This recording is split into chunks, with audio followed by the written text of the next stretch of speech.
we are going to speak on part 3, DCPR 17, which speaks about accommodation reservation.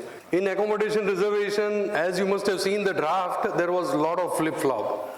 Earlier it was allowed on gross plot area, and then ultimately 8th May 2018, when the notification came, it was only restricted to the land after you surrender that was to be deducted, and on balance potential only FSI was determined. So there was hue and cry among the industry people, okay, how all the reservations are going to be developed. So we at PEATA, MCHI, NAREDCO, we all could convince, otherwise these reservations could not have been developed. So now a workable solution has been derived by government and MCGM. That's what we are going to present. Yeah. So built up area equivalent to the X percentage of the FSI needs to be handed over with a Y% of land. Commissioner to take up the matter with Revenue Department for the change in necessary mutation entry. Of course, to read it looks good, but it never happens actually, because that the developer only has to run around and transfer it in revenue record. So this one of the example we have taken up, which is Health RH 1.1, which is Municipal Dispensary / Health Post. So dispensary, health post, these are the permissible uses. There are 3 options given. 1, somebody can hand over a land. 2nd, he can use it for an intended purpose. Or 3rd, he can come under the accommodation reservation, where the X will be 50%, that is the built up area, and Y will be the percentage of land he needs to hand over. So this is the sketch which is shown. The 40% of the land will be handed over, and 60% it can be available for balance plot for the sellable component, and this is how the reservations can be developed. The plot area can be handed over to MCGM, and AR will be deducted from the gross plot area. Built up area handed over to MCGM shall be free of FSI. So whatever construction you do, that will be free of FSI.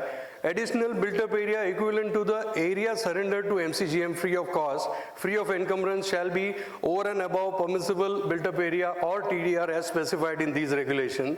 Staircase obviously will be free.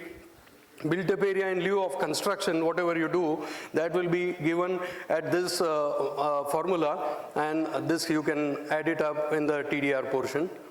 This is the sketch of land where it is RG reservation, which is ROS, now it is determined at. So 30% land on which you can develop, 70% land needs to be handed over. Suppose the land area is 2,000 square meters, and this is in suburbs. So if the land potential is 2,000 square meter, basic FSI will be 2,000, premium FSI will be 0.5, TDR obviously will be 1 since the road area is 30 meters, and there will be incentive FSI if you surrender these land within a specified period of 5 years. Then this will be add on that whatever the 70% land you are handing over, that will be added to the FSI component, and total FSI on a 2,000 square meter plot will be 6,400 plus the fungible portion, whatever is added on, which is 35%.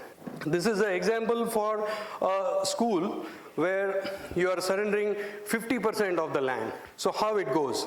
The FSI will be 1, 0.5, TDR 2,000, and since you are handing over only 50% of the land, which will be 1,000. So in case of RG, it was 6,400, and in case of school, it becomes 6,000, because in that case, you are surrendering more portion of the land, and here you are handing over less percentage. I remember Honorable Municipal Commissioner saying that the guys who will have reservation on their plot, they will feel happy, they will get more FSI than a normal plot. Because this is the way you can, otherwise the FSI would be only on up to 2,000, remaining land area FSI would not have been granted to you.